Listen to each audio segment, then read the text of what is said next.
Bonjour tout le monde, bienvenue à la Finance Perso selon Joe où on parle de santé financière, d'économie, d'investissement en bourse. Si c'est la première fois que vous vous retrouvez sur ma chaîne, je vous demanderai s'il vous plaît de vous abonner.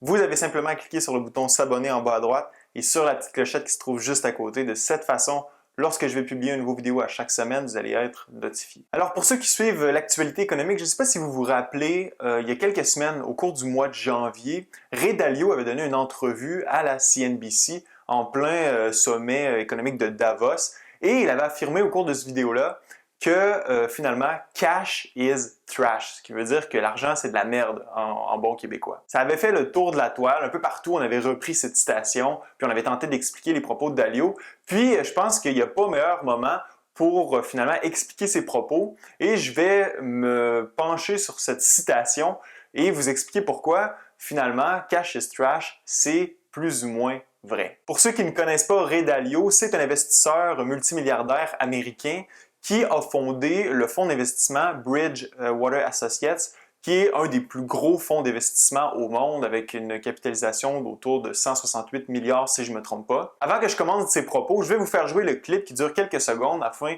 que vous puissiez contextualiser mon vidéo. Also the question is, what do you jump into when you jump off the train? And the issue is you can't jump into cash. Cash is trash, okay? Cash is that they're going to, because they're going to print money. What do? You get out. Bon, maintenant, on va se poser la question, pourquoi Ray Dalio nous dit que cash is trash, donc l'argent c'est de la merde, et qu'on devrait être investi à 100% dans les marchés?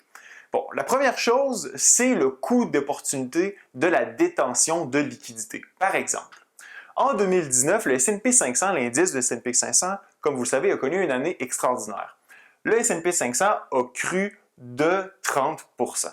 C'est donc dire que si vous aviez 100 000 $ en liquidité au début 2019 et que vous ne l'aviez pas investi, à la fin de l'année, vous avez une perte économique de 30 000 $, qui est en fait 30% de 100 000 $.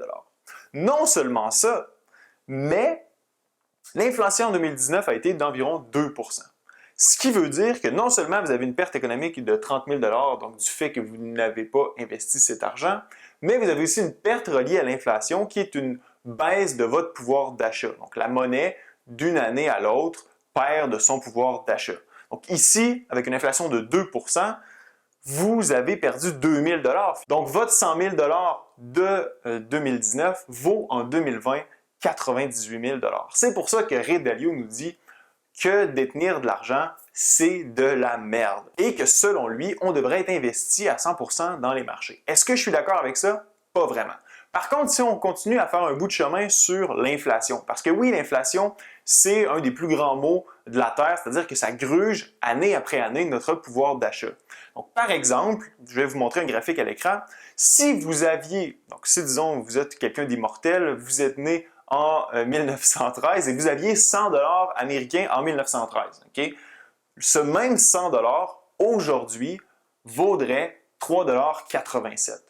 C'est donc dire que plus vous détenez des liquidités longtemps, plus vous perdez de votre pouvoir d'achat, plus ces liquidités perdent de leur valeur. Par ailleurs, il y a un autre élément du vidéo que je veux porter à votre attention. À un certain moment, Ray Dalio dit que les banques, la Banque fédérale va imprimer de l'argent. Il dit « they're going to print money ». Qu'est-ce que ça veut dire? Parce qu'il parle à ce moment-là de la prochaine chute des marchés. Ben, en fait, ça aussi, c'est un élément qui est important, ce qui fait que détenir des liquidités peut être un problème. Donc, l'impression de la monnaie se fait de quelle façon? Bien, on le voit, on est en plein dedans présentement avec la chute des marchés boursiers. La Fed a annoncé, sans l'annoncer, une nouvelle ronde de QE, de Quantitative Easing. Grosso modo, je vous explique le concept rapidement. D'ailleurs, je pourrais faire une vidéo de façon plus exhaustive là-dessus, mais rapidement, c'est que le gouvernement américain émet de la dette, donc émet des obligations. Ces obligations sont vendues aux banques. Or, dès que les banques en obtiennent possession, la Fed rachète les obligations en finalement imprimant de l'argent. En fait, il n'y a pas vraiment d'argent qui se fait imprimer, ça se fait de façon numérique, mais il y a de l'argent qui est déposé directement dans le compte des banques. Et la Fed prend possession des obligations. Donc le gouvernement, finalement, se fait un prêt à lui-même et imprime de l'argent. C'est un peu un problème. D'ailleurs, à ce sujet, c'est une citation assez drôle d'un économiste français que j'écoutais il n'y a pas si longtemps qui disait que QE, C'était pour les économistes qui n'avaient pas de QI. Je vais pas m'éterniser là-dessus, mais bon, la citation est assez drôle. Alors, qu'est-ce que crée ce QI-là ou qu'est-ce que pourrait créer ce QI-là? Parce qu'on a eu 4 rondes par le passé, ça s'est pas vraiment produit, mais éventuellement, c'est indéniable, ça va se produire. Le QE va créer de l'inflation. Parce que qu'est-ce qu'on fait lorsqu'on fait ça? Lorsque la Fed crée de la monnaie comme ça, eh bien, ça augmente la masse monétaire. Et lorsque la masse monétaire augmente, de façon indéniable, l'inflation va augmenter aussi avec la croissance de la masse monétaire. Ça ne s'est pas encore produit, mais ça va se produire. Et à ça, de façon parallèle, ce que ça va faire, c'est que ça va créer aussi une baisse de la valeur du dollar américain. Donc, le dollar américain est très fort présentement, mais c'est fort possible qu'avec les nouvelles rondes de QE, qu'on ait une chute de la valeur du dollar américain parce que l'offre de monnaie en dollars américains augmente alors que la demande va sensiblement rester la même si elle ne diminue pas aussi. Bon, donc ce que ça veut dire, c'est que lorsqu'il dit « they're going to print money », c'est ça. Donc, ils vont créer de l'inflation, ce qui veut dire que si vous détenez des liquidités, vous détenez de l'argent, vous allez encore perdre plus d'argent. Alors, vous devriez être dans le marché pour parer l'inflation, ce qui n'est pas tout à fait faux d'ailleurs. Par contre, mon avis sur détenir de l'argent. Pour ma part, je détiens toujours un minimum de 10% de la valeur de mon portefeuille en argent. Pourquoi? Pour pouvoir être prêt si des situations comme on a présentement avec le coronavirus, avec la bourse qui chute, on est rendu autour de 30% de chute, pour avoir de l'argent pour pouvoir investir si ça arrive. Parce que si on est pris avec pas d'argent, puis qu'une opportunité en or comme ça se présente, là, on est un peu mal pris. Lorsque Dalio a donné son entrevue puis qu'il a dit « bon, cash is trash », à ce moment-là, je suis allé voir dans mes données sur mon ordinateur. J'avais en liquidité autour de 80 000 $. Donc, c'est pas évidemment juste de l'argent cash. D'ailleurs, j'ai fait une vidéo il n'y a pas très longtemps. J'ai vendu pour 40 000 $ d'obligations. C'est ça, c'était à peu près moitié-moitié. J'avais 40 000 d'obligations, j'avais 40 000 de cash. C'était un peu plus que le 10%, ça c'est certain, mais c'est pour vous montrer que j'avais pas peur de conserver de l'argent parce que c'était inévitable, à mon avis, que les marchés allaient chuter. Compte tenu de l'évaluation qu'avaient les marchés à ce moment-là, le S&P 500 avait un PI de 23, 24, même jusqu'à un certain moment quasiment 25.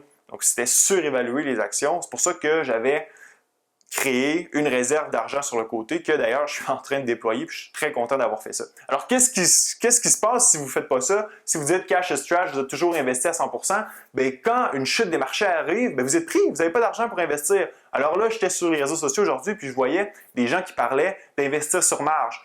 Donc, l'investissement sur marge. Ah oui, ça paraît une idée superbe, ça. Donc, c'est un levier d'investissement. Finalement, avec votre courtier, vous ouvrez un compte à marge. Le courtier vous prête de l'argent. Évidemment, il vous charge un taux d'intérêt. Mais vous avez une valeur de capital à respecter. Si votre capital financier baisse en bas d'un certain niveau, vous allez avoir ce qu'on appelle un margin call. Donc, votre courtier va vous appeler, va vous dire « Hey, là, la valeur de tes actifs est descendue trop bas. Donc, tu as deux choix. Soit tu remets de l'argent dans ton compte, soit tu vends des actions, soit c'est moi qui décide puis je vais vendre les actions que je veux. Ou vous pourriez aussi transférer des actifs que vous aurez dans un autre compte. Donc, c'est très, très, très dangereux. Il y a des investisseurs super intelligents avec un QI probablement 10 fois plus élevé que le mien qui se sont cassés les dents carrément à investir sur la marge. Parce que c'est bien beau, là, vous allez prendre 10 000 $ sur marge, vous allez l'investir dans le marché. On ne le sait pas, personne ne le sait, là, ça peut continuer à descendre de 10, de 15, de 20 % comme je l'ai dit dans mon vidéo d'hier. On ne sait pas ce qui va se passer. Puis là, si vous avez un margin call, vous n'avez pas plus d'argent, vous n'aviez pas au départ, donc vous n'avez pas plus d'argent pour ajouter à votre compte. Puis non seulement ça, si on vous force à vendre des actifs alors que vous êtes en dessous de votre coût moyen pondéré, là, vous perdez vos gains potentiels. Fait qu'investir sur marge, là, moi, je ne ferai pas ça. C'est vraiment dangereux. Là. On peut vraiment aller loin avec ça. Là. Il peut y avoir des pertes assez importantes. C'est pour ça que moi, oui, cash is trash, je suis d'accord. Si on conserve de l'argent sur une longue période, on perd non seulement du coût d'opportunité de la hausse des marchés, mais aussi de l'inflation. Puis compte tenu du fait qu'on pourrait avoir beaucoup plus d'inflation avec le QE qui va se passer, donc là, votre argent perd encore plus de valeur, vous perdez du pouvoir d'achat. Mais c'est toujours important d'avoir une certaine réserve de côté, parce que quand les marchés chutent, vous êtes prêt puis vous pouvez investir, comme je fais présentement. Alors, j'espère que vous avez apprécié la vidéo. Laissez-moi savoir si vous êtes genre à investir sur marge ou si vous aviez déjà de l'argent de côté dans la zone commentaire. N'oubliez pas de partager, d'aimer mon vidéo. Ce fut un plaisir. À la prochaine.